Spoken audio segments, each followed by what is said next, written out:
Welcome to this NHK TV session. I'm Hiroko Kuniya. Let me first start out by introducing our great panelists. On my right is Christopher Pissarides. He's the Regius Professor of Economics at the London School of Economics and Political Science. He's an expert on economics of labor markets and is the recipient of 2010 Nobel Prize in Economics. Next to him is Dileep George. He's the co-founder and chief technology officer of Vicarious. It's a Silicon Valley startup, and he's an expert on the research of neuroscience and artificial intelligence, and he's building human-level artificial intelligence. And next to him is Yoshiaki Fujimori, president and CEO of Lixil Group in Japan. Lixil is a multinational group that provides housing equipment, such as kitchens and bathrooms and toilets. And next to him is professor at MIT Sloan School of Management and director of MIT Initiative on Digital Economy. He's the co-author of The Second Machine Age. And lastly, but not least, Torus Lund Poulsen, did I pronounce your name correctly? Is the Minister for Business and Growth of Denmark. Denmark has incorporated what is called flex security to secure steady economic growth and employment at the same time. And this session is titled A World Without Work. Now, where are we headed? An Oxford University study on the susceptibility of computerization of US jobs concludes that 47% of US jobs are in high-risk category, meaning these occupations could potentially be replaced by machines in the future. There is still much debate on the likely size of the impact brought on by the technological advancement on work, but awareness is growing more and more that despite increased productivity and growing global income and quality of life, many jobs could and have disappeared due to creative new services. Before I begin the discussion, I'd like to introduce to you two perspectives. One, from the Club of Rome in 1997. The 1997 report says that increased productivity and falling prices is, quote, some way of achieving the goal to paradise. But the road to paradise is beginning to look very much like the road to hell, unquote. The question asked was that we are driving towards more abundance, but at the same time, towards zero employment and zero availability of money for many people. Another perspective, this goes back to way back in 1930, John Maynard Keynes. He warned also about the widespread technological unemployment, but he had a very different perspective. He said, man's struggle for subsistence may be solved due to technological improvements. He saw that man, for the first time, will be faced with how to use his leisure time. So here we are going to be asking questions. Are we driving towards more and more wealth with less and less labor? And with what policies and actions do we need to take to soften the impact on people? So let me first start by asking Mr. George. You are the cutting-edge Silicon Valley startup who is trying to build artificial intelligence. How far have we approached close to the mind of the human being? Let me just explain to the audience here that his company beat CAPTCHA. CAPTCHA is it was thought that only people could recognize the distorted figures and the distorted numbers in computers, but artificial intelligence was able to beat that. Yes. What does that tell us about the latest? Yeah. So there are two perspectives. One is artificial intelligence is already very successful and is being applied in a wide variety of areas. And these artificial intelligences are what we call narrow AI. They can excel humans in particular areas, but those AI systems cannot be general purpose, cannot be flexible like human beings. So in the narrow AI area, we are making great progress, and we have already made great progress. And even narrow AI systems can replace workers in those specified areas. We are working on what we call general AI, building machines that work in a very flexible way like humans do, and have the same common sense understanding of the world as humans do, and can reason about situations and adapt to situations. And the basic premise is that the brain can be understood. What we have in our head is nothing but a machine, and it can be understood, and machines can be made to work on the same principles as the human brain. And we are still far away from getting all the way to the human level intelligence. It is hard to predict how long it will take, because it is probably half a dozen breakthroughs away to get there, and breakthroughs are unpredictable. But there is a lot of investment going into it. A lot of smart people are working on it. So it is not a question of whether it will happen. It is only a question of when it will happen. Machines can now do the physical work. Yes. And you're saying that you're developing something that can mimic the brain. And you said the key factor is prediction. Yes. Forward. Yeah. So one of the things that we did when we beat CAPTCHA was, there are pattern recognition systems which can look at an image and say whether it's an A or B. But we were one of the first to even come back and predict the occluded portions of a character. So this is based on what you know about characters, what you know about letters, predicting the missing portions of letters. And being able to make predictions can be considered as the hallmark of intelligence. If you have good models of the world, you are able to make predictions on what is going to happen next. And being able to mimic that in software is one of the key breakthroughs that is required for creating human-level artificial intelligence. Before I go to the other panels, I have one more question to you. Because the Silicon Valley entrepreneurs just recently conducted the Basic Income Create-a-thon. Yeah. Basic income is to provide money to people, regardless of whether or not they're employed or unemployed, so that they can have a decent living. Yeah. What was in the minds of the entrepreneurs that you thought that we needed to start thinking about basic income for everyone? So we can go back to, one of the famous quotes from Arthur Clarke is that the goal of future is full unemployment, so we can all play. This is a famous quote. And you can see that if you can build machines like the brain, if you can replicate all functions that humans can do, then all the production can be done by machines. And then there's a question of what do humans do? And we can play. But the basic rule of play that we teach children is everybody gets a chance, everybody gets a share. You take turns, and ensuring that everybody is part of this abundance that is produced by machines is an important social responsibility. And people in Silicon Valley are aware of it. They are also enabling the change, and they're also aware of the consequences of it. And I would say that is the impetus behind those conversations. So they're saying that massive numbers of employment could be lost. Yes.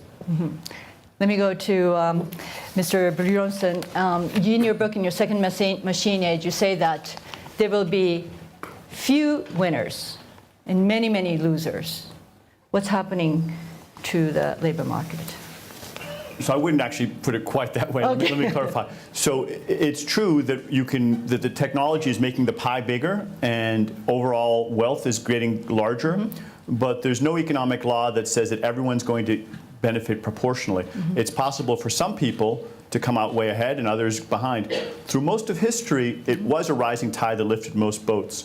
But in the past about 20 years, we've seen what Andrew McAfee and I call the great decoupling. That is a continued growth in productivity. GDP is at an all-time high in most countries. We have more millionaires and billionaires than ever before, some of them probably in this room here.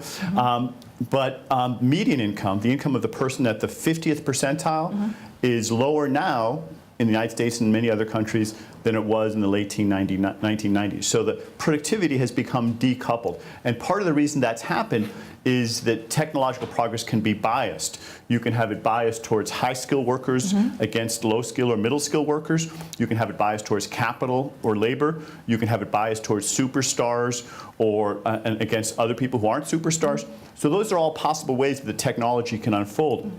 But I want to stress that ultimately what happens is a function of the policies we put in place, how we organize our activity, the decisions that executives and individuals make. And there's no inevitability about this particular path. That is the path we've been on the past 20 years or so. And if we don't change, we'll probably continue on that path. But it's within our power to shift that. And it's quite possible that we can restore a system that creates prosperity for the many, not just the few. But you say the change is happening exponentially.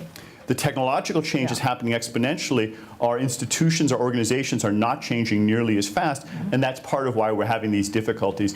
And I think it's wonderful that Dileep and many others are inventing better and better ways for machines to have more capabilities, but it's the responsibility of economists and managers and the rest of society to find ways to keep up.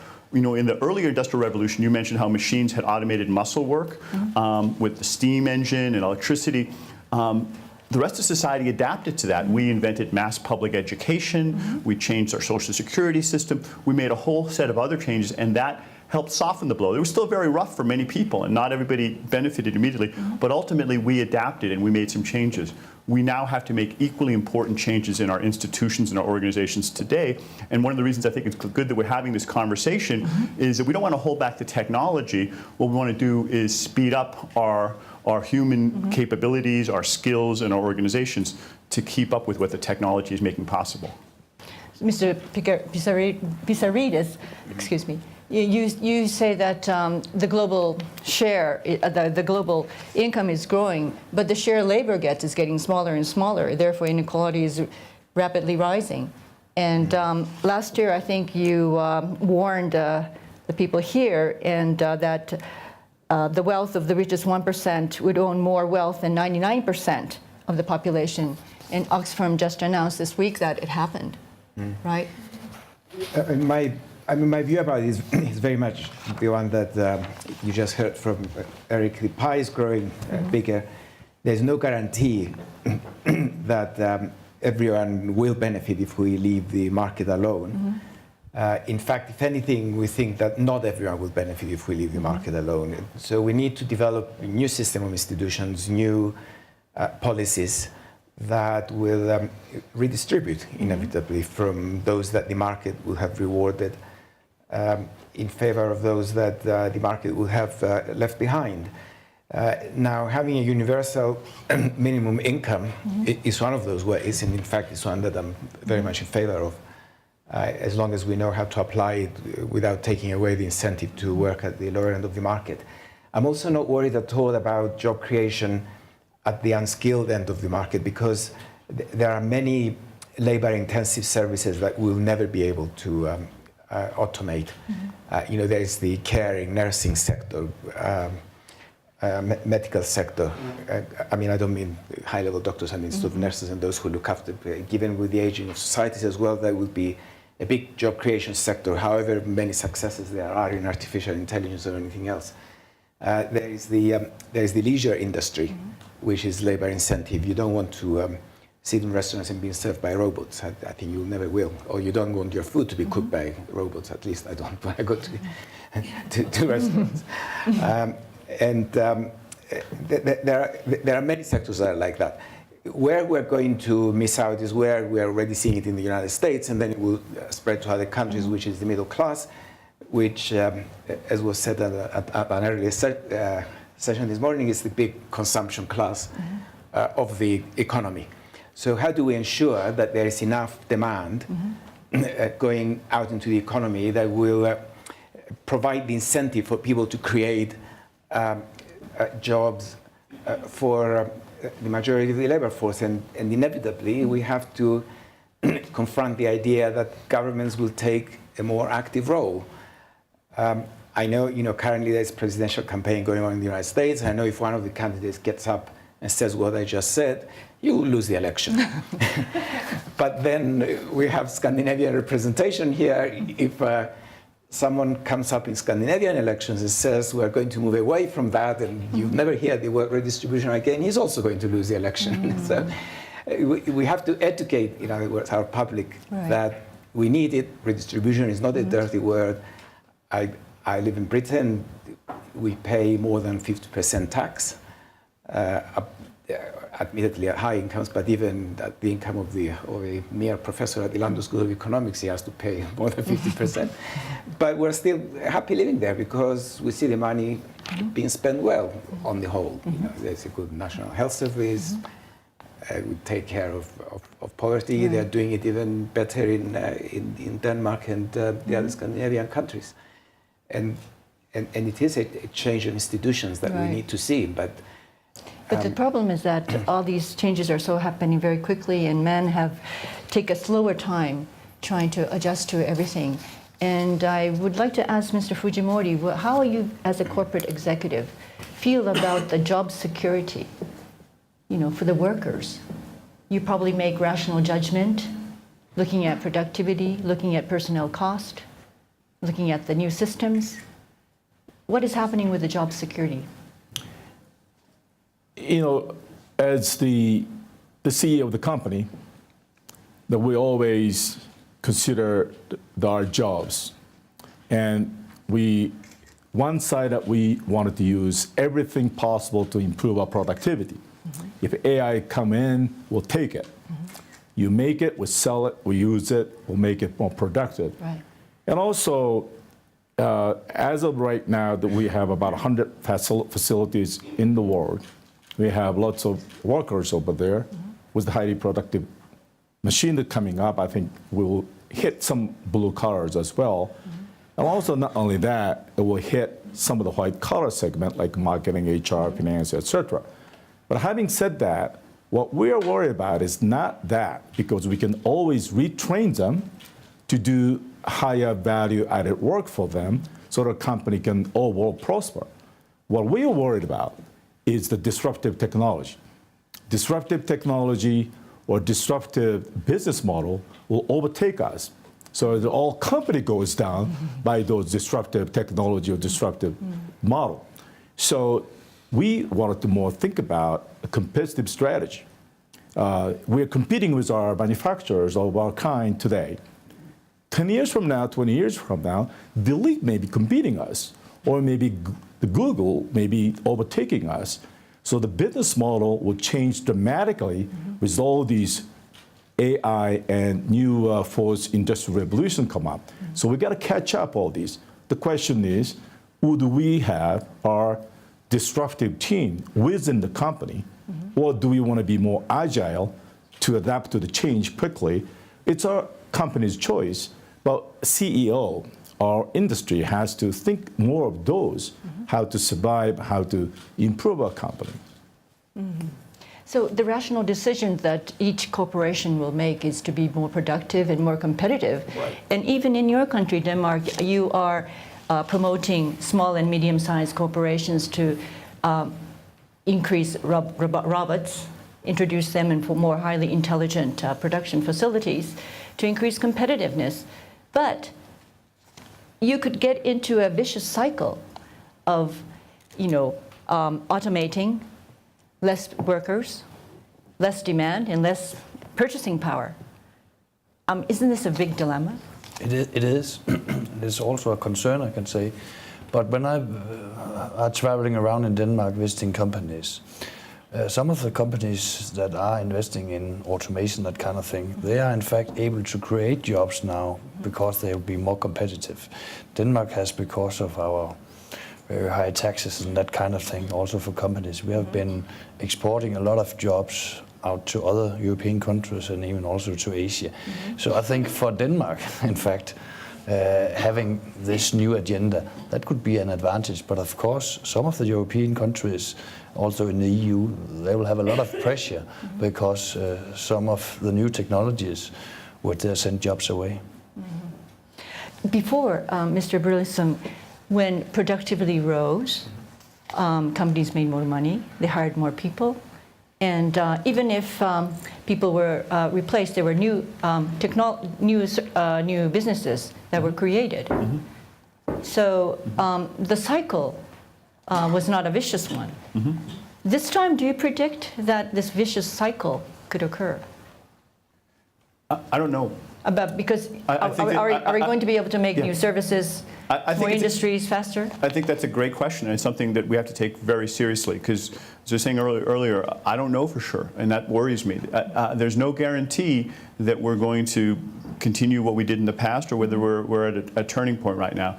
I think we want to try to do everything we can to try to encourage job creation and educate the workforce and do our best so that we can continue in the positive way we've been in the past. But there are some disturbing trends. I mentioned earlier about median income. Also, if you look at new business formation in the United States, we hear a lot about the wonderful things happening in Silicon Valley and elsewhere. But if you look at the whole country, there's actually fewer new businesses being formed. There are fewer young companies. Entrepreneurship is actually lower than it was 10 or 20 years ago. It's been falling. And that's a disturbing trend, because ultimately those new jobs are coming from entrepreneurs.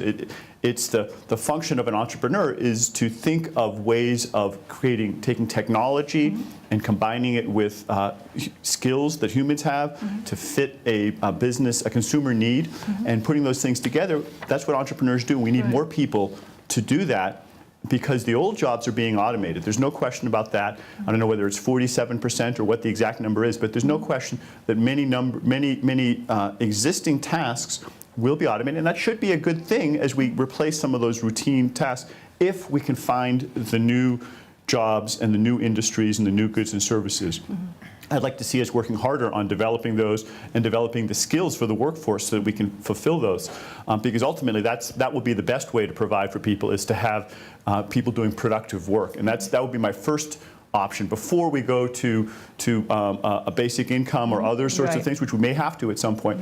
I think we can invest much more in education and entrepreneurship, research and development to reinvigorate the economy. Mr. Pissarides, where do you see the areas of growth for the labor market? Oh, there's no doubt that they will be in the service sector, and most of them will be in service. The service sector requires lower skills of the traditional kind, but it will require better skills in human communication, how you treat other beings. I mentioned the caring sector So it will be the labor-intensive. They will be labor-intensive, but they will require skills that are very different from the ones that our schools are giving people now. You know, they will be beyond. They will be able to communicate better. Their product will not be one that they will be producing alone in a laboratory or in an office. It will be more involving other people more directly. So I'm all in favor of new forms of education, or at least an adjustment in our educational systems that will give these new skills. There will, of course, be jobs, and I hope there are jobs at the entrepreneurial level, because it's through entrepreneurship that we get the job creation and making investment more productive. And the United States is following. Of course, in Europe, that's rising much more. I mean, in Europe, we're behind where the United States is. I mean, startups is only now becoming a fashionable term in Europe. And many young people are moving in that direction, including my own son, I should say. So I see it in the family. So I should say, you know, I mean, the very first statistic you gave about 47% of jobs will be destroyed, and you panicked. I mean, you know, in China, in the 20 years between 1985 and 2005, I'm sure more than 47% of jobs were destroyed all over China. And no one will say that, let's panic, you know, what's happening to all these Chinese people. In fact, overall employment has stayed the same, productivity has risen, but that's because the economy during that period was able to create jobs of the traditional kind, manufacturing, sort of export, low-skilled export manufacturing. But what worries us is that if entrepreneurs create businesses, but are they going to be creating businesses that can absorb enough workers that were displaced by the smarter machines, the smarter robots? Mr. George, how do you see that? No, because machines will be able to do pretty much everything humans can do. and might even be better than us at doing those things because they don't get tired, they don't have children to take care of when they go back home. So they might be better at many of those things, and including eventually, not in the near future, communicating with humans.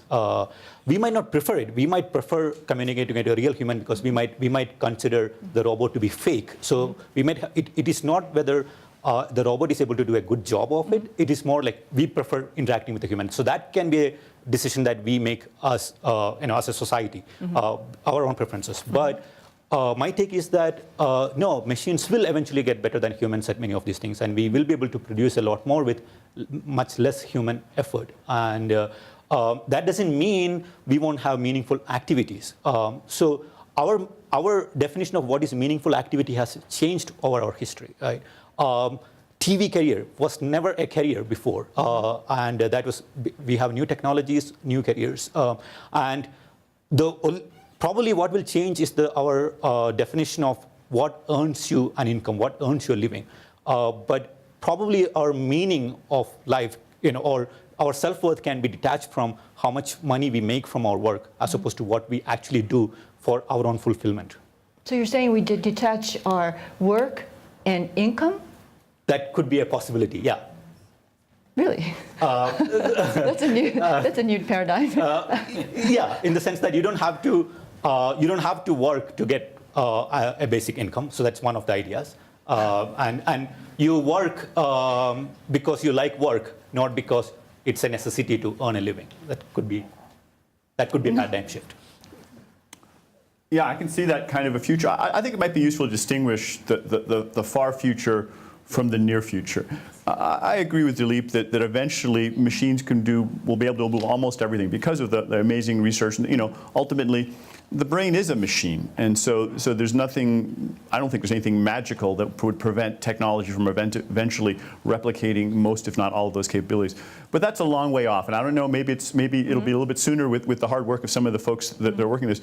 But I don't think that's the immediate challenge that we're facing right now. Right now, we're facing something closer to what we said at the beginning: that narrow AI and other technologies are very, very good, better than human. They're superhuman at arithmetic, doing the payroll. You wouldn't want a bunch of human, there used to be a job called computer in the census, a bunch of human computers, adding up the numbers for your paycheck every month. It's much better to have a machine do that. And there are many tasks like that the machines are continuing to get better at, especially in routine information processing work. And that middle category that Professor Pitsiridis has mentioned is being very much affected by automation today. So the immediate challenge isn't that all jobs are going to be eliminated. It's that certain categories of skills and jobs are becoming automated, and therefore the people who make a living on those, they're having a harder time. Their wages and their employment prospects are being pushed down. At the same time, other types of skills are becoming much, much more valuable, and you're getting superstar incomes at that part. So we're seeing this divergence and growing inequality, in part because of technology. There are other forces at work, let me just be very clear. And that's the immediate challenge that we face right now. And so that's why I'm optimistic that we can do things in terms of retraining, reskilling people, and doing things in terms of inventing new jobs still today. Someday I think we'll reach that world, the Star Trek economy, where everything is done by the replicator and so forth. But I don't think that's what we're facing right now, and I wouldn't want us to take our eye off the ball about the things that we need to do in 2015 and 2020 to transform the economy. Can you give us concrete examples of what most of the jobs that could be displaced are more or less in the middle class arena, right? Well, many of them, yeah. I mean, it's more complicated, and I wouldn't want to put it all in one single dimension. In our work, we've looked at a database called ONET, and we've come up with 7 distinct dimensions that are important. But for the sake of brevity, I think that many of them are in that category. As Professor Pitsiridis said, that there are many tasks that involve nurturing, caring, persuasion, interpersonal skills that are very difficult for machines to do quite yet. And there's a big demand for those kinds of jobs. Coaching, I wouldn't want to be at I don't think my son would want to be at a football game and have the halftime speech to encourage them given by a robot. It just wouldn't be the same. And the leader of a company has to be able to inspire her workers and be able to get people to buy into that. And also there's a lot of creative tasks in creating art, writing books and novels, scientific breakthroughs, there's a lot of creativity there. Entrepreneurship is a creative task. Those also, machines are very, very bad at this more complex, unstructured problem solving. So I think there's lots and lots of things that machines cannot do, some that machines can do, and we need to reinvent our education. Our education, let's think about it, is mostly focused on teaching people to sit in rows, follow instructions, memorize facts. You know, that's what machines are good at. That's stupid for us to have humans do the same things that machines are good at. We should be teaching them those interpersonal skills, the creativity, the things that machines are not good at. I believe they are teachable, but it requires a complete reinvention of our education. But machines can learn much faster than humans, and I wonder... Not in those categories. Not in any of those categories? Not well. I mean, you know, I will never say never, but you know, the immediate challenge before us right now is that in those categories, it's very hard to teach a machine to be truly creative. They can find simple patterns. They can recognize things, but to come up with a new business idea, I think that's almost impossible for a machine to do. Mr. Fujimori. Yeah, I can give some of the example of the demand-supply gap even today, that machine can do a lot of things, as you mentioned, especially in a corporate. So we don't probably need as many people as we have right now because of that. But on the other side, the lack of talents in the society, like elderly care, like a daycare or a child care. So those care things that are totally lack of talents and supply right now, But they tend especially to in be Japan. lower paid jobs. That's the problem. Yeah. So the whole society has to change. So if we know this era is coming, either to a higher degree or to a lesser degree, it's coming. And I think we have to think about the total social architecture or social system where we pay more those people like elderly care or child care so that their job is much highly recognized and paid for, so that some of the jobs who are lost in the corporation because of the machine learning can switch their job to those things that are highly valuable to the society. And I think government has to think about today for 10 years future maybe, or 20 years future, but we know that day is coming and we have to take an action right now. You know, I mean, you asked what kind of jobs would go it. I mean, you see them around us all the time. You know, I mean, I can give you an example from our university, so that I'm sure this holds for almost any company. I mean, like 20 years ago when I was doing research, maybe 25 years ago, I mean, I'm still doing it. I mean, 25, when I was doing research 25 years ago, we would write it, we would write something by hand, longhand on a piece of paper, and hand it on to someone that we used to call our secretary, then, you know, assistant. And then a week later, it would emerge as a typed paper. If you were lucky, a week later, it would emerge. If you wanted to make an alteration and have it photocopied, you have to wait a few more days, and it will involve 2 or 3 people. There were actually people who were doing those jobs. Now all those jobs have gone, they disappear. Those are the middle-level jobs. The people doing those jobs had education, a lot of them had university degrees, or if not, they had the one just below the university degree. Those jobs have gone. But at the same time, in universities, we had cleaners say that they were coming at 6 o'clock in the morning before we arrived to clean our offices. Those are still there. That hasn't been mechanized, whereas computers have displaced the middle-level jobs that universities used to have. They haven't displaced the professors, and they haven't displaced the office cleaners and office managers. You know, that's the kind of change that we're seeing at on a bigger scale. You wanted to say something? Yeah, because I'm agreeing with Fujimori saying that governments and also politicians should look maybe 5 or 10 years ahead. I think that's a crucial question right now, because governments like myself who like to get re-elected, and that's the kind of being a government. And some of these investments, you'll maybe only see the success in a 5 or 10 years period of time. So the first thing that government should be able to do is also to confront what's going on maybe in 2020 and 2025. And that's on a European level, that's the European Union, but it's also on some of the European member states. And when I try to to raise a debate about these issues in Denmark. Lots of companies are saying, why not focus on tax, or why not focus on that? And I think governments and also companies should be able to discuss this with each other. For this side, elderly care workers are lower level workers. Government can decide that's high level workers if they're skilled. So its social ecosystem can change to absorb those gaps. So that's the role of government is very huge. To sort of ease the gap that people have to face in adjusting in the kinds of jobs that are available, I think Denmark is adopted this system called flexicurity. Flexicurity means very adjustable hiring and firing policy. You have good unemployment benefits and then good training. I mean, how effective has that been for people to change jobs and be able to adjust to the situations in the short run, I guess? Well, that's been a great success for many years, and different governments have also been able to talk to companies and also labor organizations about that it is necessary for Denmark to have this competitiveness, because we are paying quite much money in taxation for this welfare system, also like my British colleague just said. How many years of unemployment benefits can you get? Oh, it depends on how long you've been on the labor market, but you can get about 2 or 3 years benefits, and have you then also some other benefits. You can even have more social welfare, but I think it is crucial that, of course, if you lose your job, you should be able to come back to the labor market.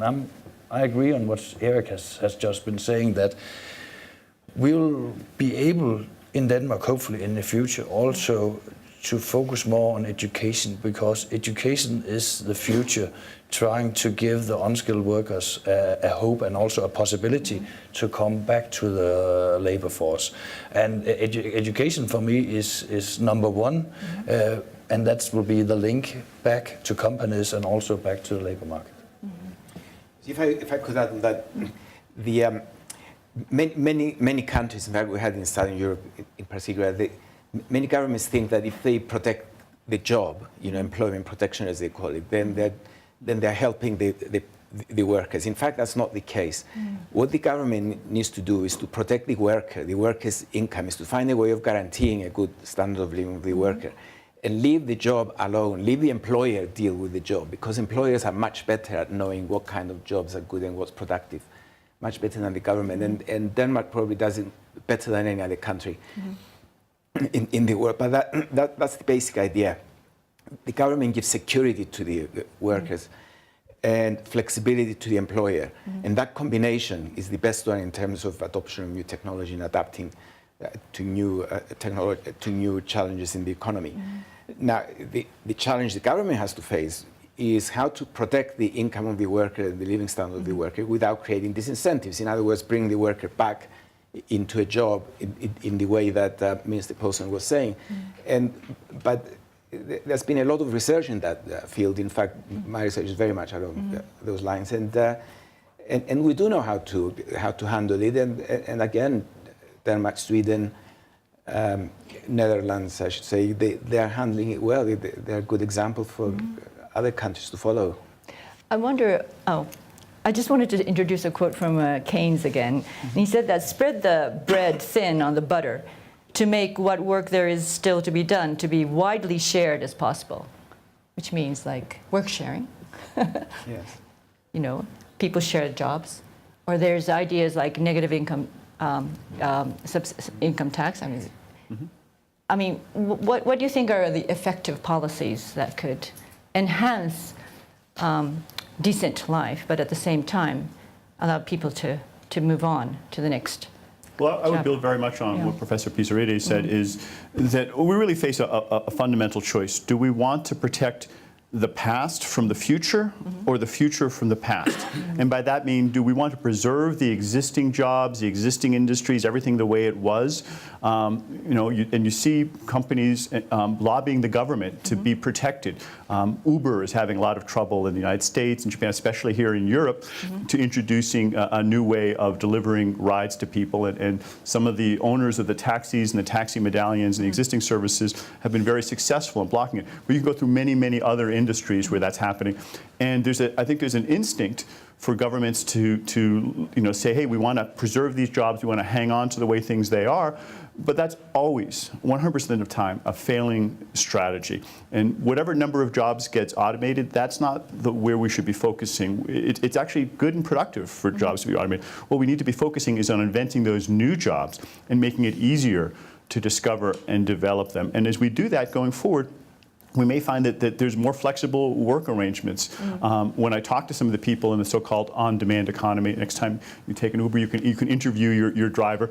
I ask, are you being paid more? And many of them say, no, not really, but I'm much happier because now if I want to work on Saturday morning, I can work. If I want to take off a Friday afternoon to be with my children, because many humans do have children they want to take care of, then they can do that as well, and they have much more flexibility. And it turns out to be a plus for them. So there's these new ways that are being invented that benefit the consumer, benefit the worker, and in that case, obviously, benefit the investors, the founders as well. So that's a possibility.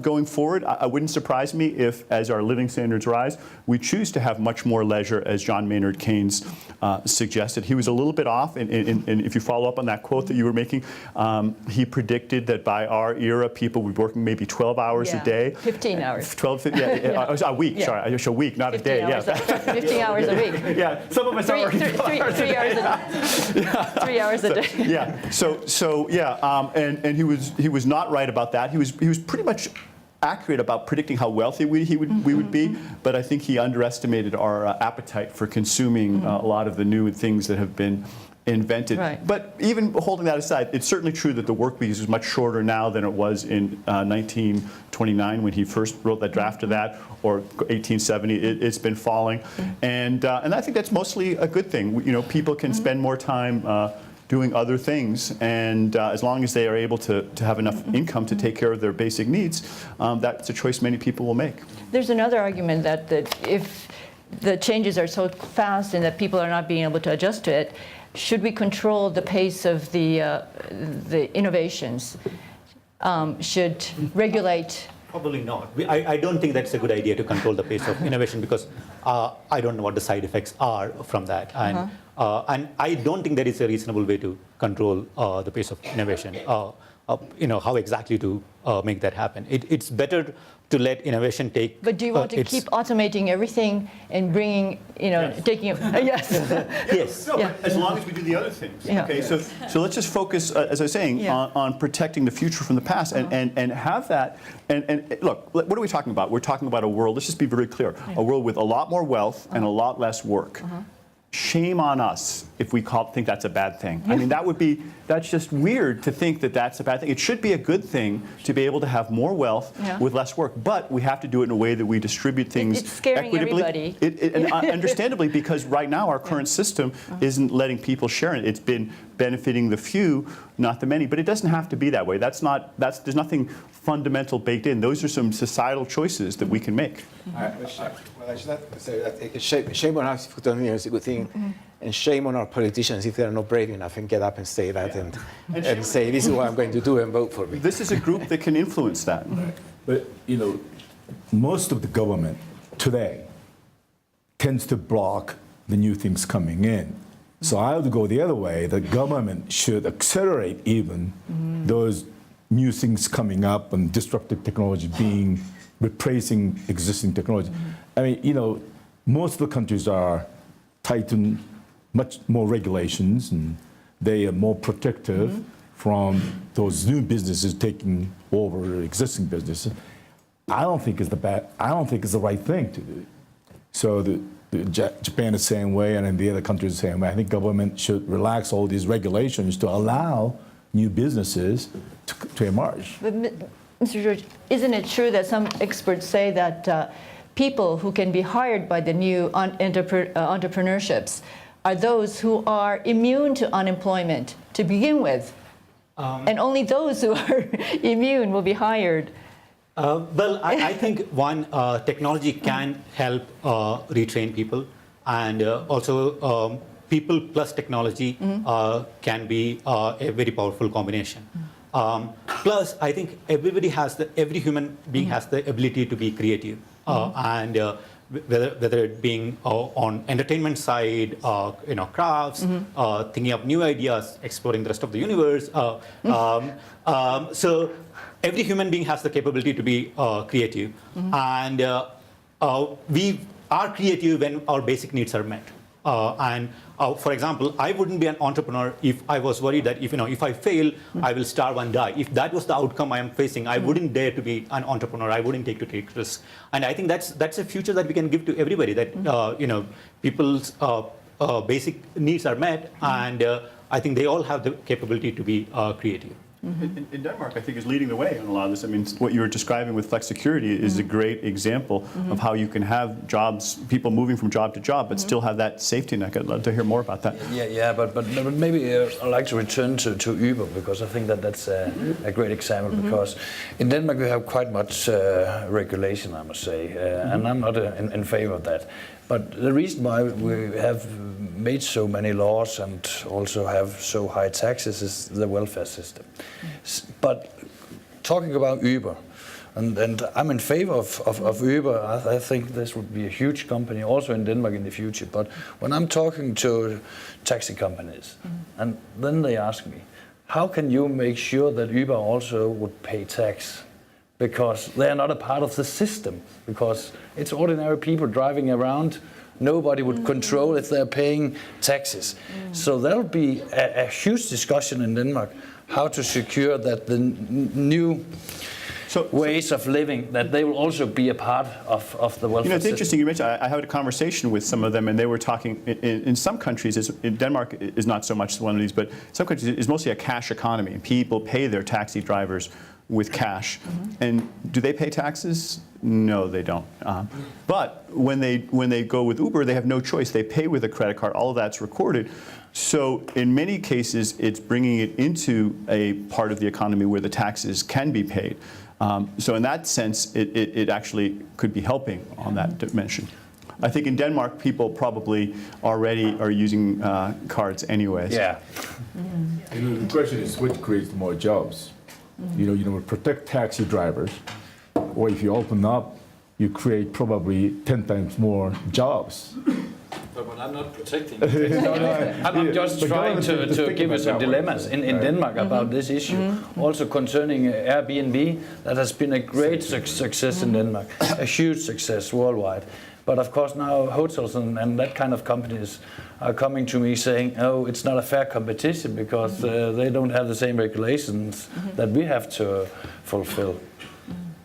I wonder if there is possible to have innovation that can collaborate it with the human sort of aspects that humans are good at, and amplify that. At the same time, allow the innovation to move forward, to bring those qualities of human talent and robotics together. I mean, do you see such sort of entrepreneurship rising or possibilities? I think that's a great thing for us to focus on. There's a tendency to focus on machines substituting for humans, but machines can also complement humans. And many of the great technologies, I mean, think of when airplanes were invented.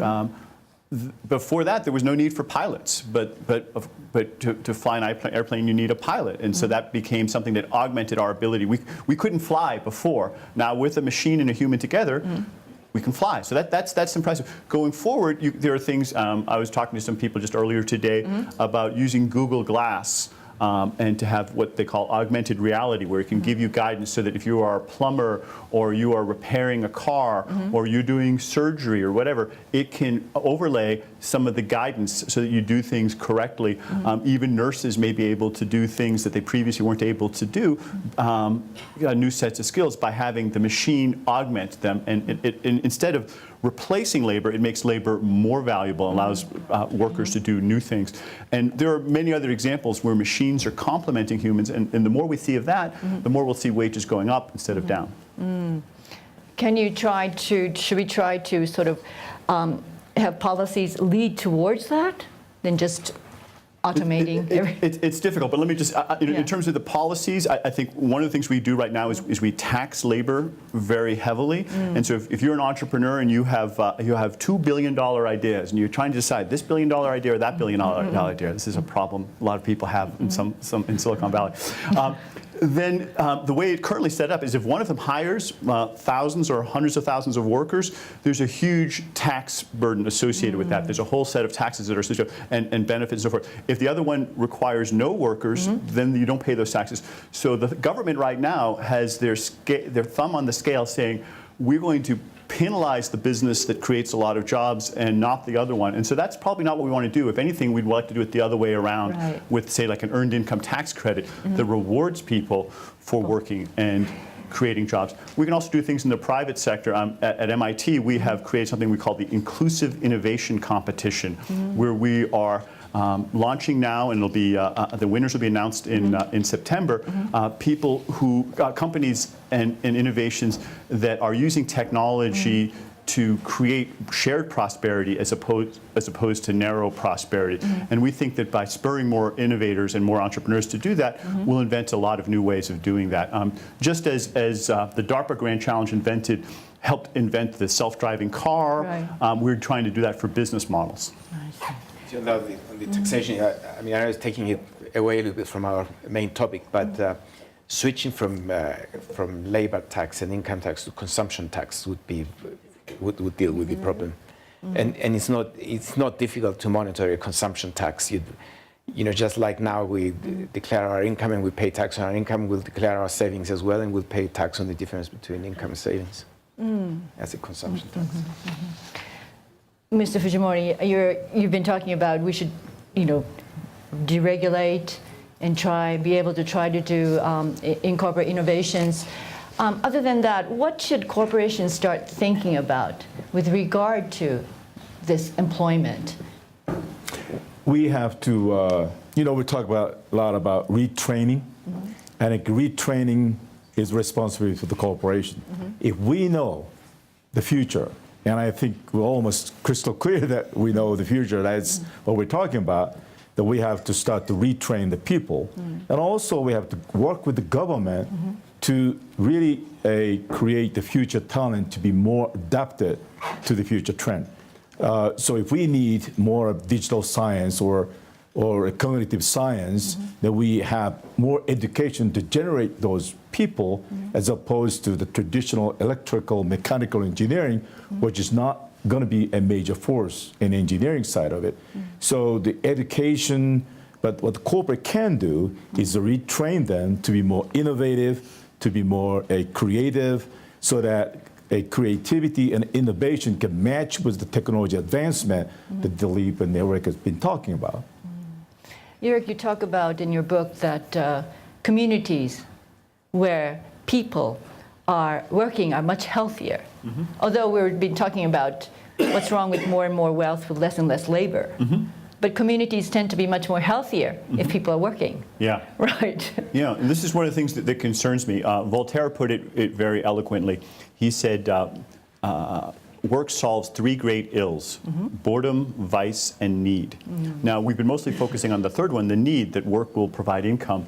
But it's also a way of giving people a sense of meaning and keeping them out of trouble. And the data show, I was very influenced by Bob Putnam, a sociologist at Harvard, who described that when communities lose work, you see drug use go up, alcoholism, teen pregnancy. There's just a whole set of negative social indicators as people lose faith. And perhaps the most disturbing one I just came out a couple of months ago. Ann Case and Angus Deaton did a study looking at what was happening to the mortality rates of lower and middle skilled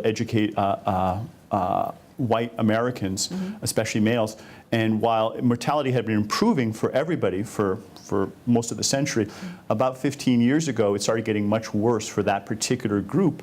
And it's not just general mortality, it's specifically suicide, alcoholism, drug use, liver failure, things that indicate that maybe these people are feeling very depressed, perhaps in part because their job prospects are getting worse.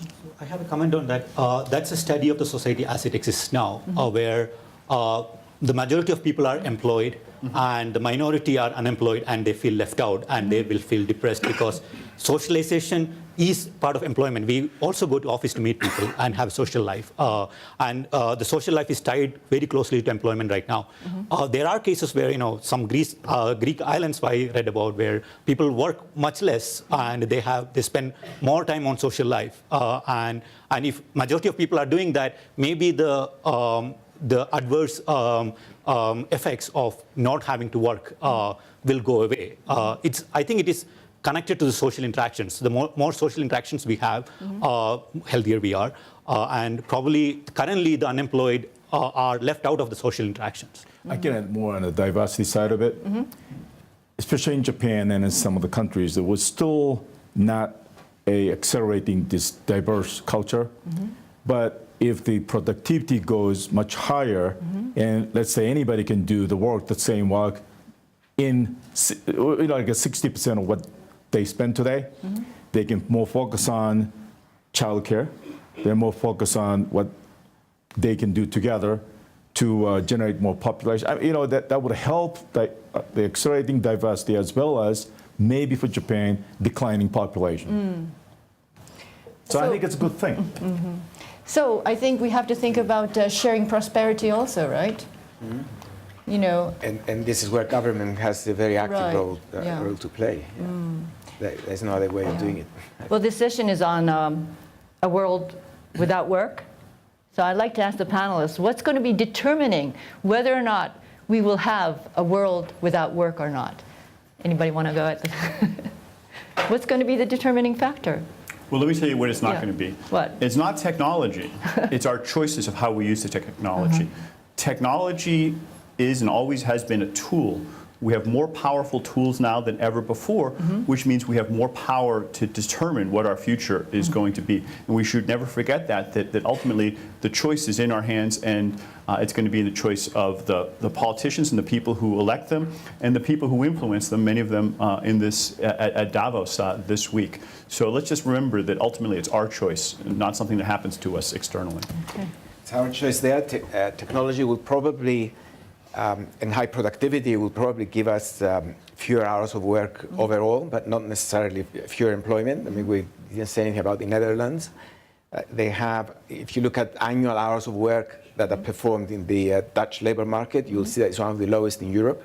Their employment level is one of the highest.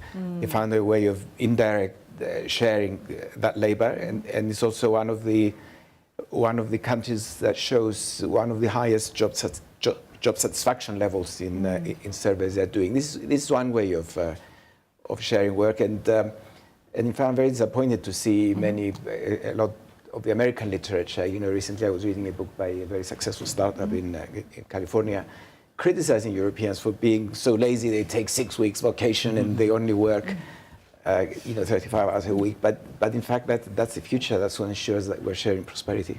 Okay. Well, on that note, I'd like to thank all the panelists. Thank you for joining us. Thank you.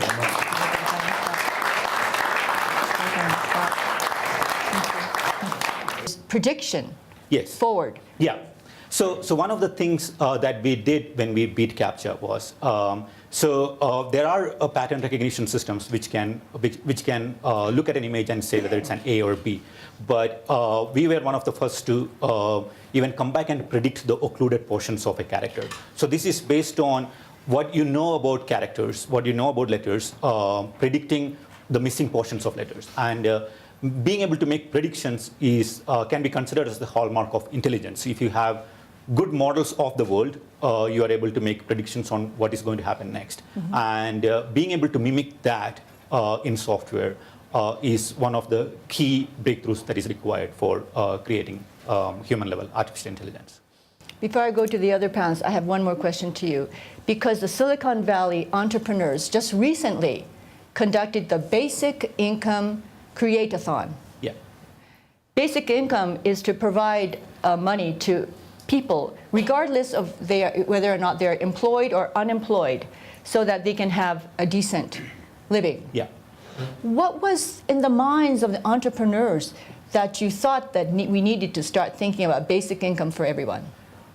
Yeah, so we can go back to, so one of the famous quotes from Arthur Clarke is that the goal of future is full unemployment, so we can all play. This is a famous quote. And you can see that if you can build machines like the brain, if you can replicate all functions that humans can do, then all the production can be done by machines. And then there's a question of what do what do humans do? And we can play. But the basic rule of play that we teach children is everybody gets a chance, everybody gets a share. You take turns, and ensuring that everybody is part of this abundance that is produced by machines is an important social responsibility. And people in Silicon Valley are aware of it. They are also enabling the change, and they're also aware of the consequences of it. And I would Welcome to this NHK TV session. I'm Hiroko Kuniya. Let me first start out by introducing our great panelist. On my right is Christopher Pissarides. He's the Regius Professor of Economics at the London School of Economics and Political Science. He's an expert on economics of labor markets and is the recipient of 2010 Nobel Prize in Economics. Next to him is Dileep George. He's the co-founder and chief technology officer of Vicarious. It's a Silicon Valley startup, and he's an expert on the research of neuroscience and artificial intelligence, and he's building human-level artificial intelligence. And next to him is Yoshiaki Fujimori, president and CEO of Lixil Group in Japan. Lixil is a multinational group that provides housing equipment, such as kitchens and bathrooms and toilets. And next to him is professor at MIT Sloan School of Management and director of MIT Initiative on Digital Economy. He's the co-author of The Second Machine Age. And lastly, but not least, Torus Lund Poulsen, did I pronounce your name correctly? Is the Minister for Business and Growth of Denmark. Denmark has incorporated what is called flex security to secure steady economic growth and employment at the same time. And this session is titled A World Without Work. Now, where are we headed? An Oxford University study on the susceptibility of computerization of US jobs concludes that 47% of US jobs are in high-risk category, meaning these occupations could potentially be replaced by machines in the future. There is still much debate on the likely size of the impact to the mind of the human being. Let me just explain to the audience here that his company beat CAPTCHA. CAPTCHA is it was thought that only people could recognize the distorted figures and the distorted numbers in computers, but artificial intelligence was able to beat that. yes. What does that tell us about the latest? Yeah, so there are two perspectives. One is artificial intelligence is already very successful and is being applied in a wide variety of areas. And these artificial intelligences are what we call narrow AI. They can excel humans in particular areas, but those AI systems cannot be general purpose, cannot be flexible like human beings. So in the narrow AI area, we are making great progress, and we have already made great progress. And even narrow AI systems can replace workers in those specified areas. We are working on what we call general AI, building machines that work in a very flexible way like humans do, and have the same common sense understanding of the world as humans do, and can reason about situations and adapt to situations. And the basic premise is that the brain can be understood. What we have in our head is nothing but a machine, and it can be understood, and machines can be made to work on the same principles as the human brain. And we are still far away from getting all the way to the human level intelligence. It is hard to predict how long it will take, because it is probably half a dozen breakthroughs away to get there, and breakthroughs are unpredictable. But there is a lot of investment going into it. A lot of smart people are working on it. So it is not a question of whether it will happen. It is only a question of when it will happen. Machines can now do the physical work. Yes. And you're saying that you're developing something that can mimic the brain. And you said the key factor is brought on by the technological advancement on work. But awareness is growing more and more that despite increased productivity and growing global income and quality of life, many jobs could and have disappeared due to creative new services. Before I begin the discussion, I'd like to introduce to you two perspectives. One, from the Club of Rome in 1997. The 1997 report says that increased productivity and falling prices is, quote, some way of achieving the goal to paradise. But the road to paradise is beginning to look very much like the road to hell, unquote. The question asked was that we are driving towards more abundance, but at the same time, towards zero employment and zero availability of money for many people. Another perspective, this goes back to way back in 1930, John Maynard Keynes. He warned also about the widespread technological unemployment, but he had a very different perspective. He said, man's struggle for subsistence may be solved due to technological improvements.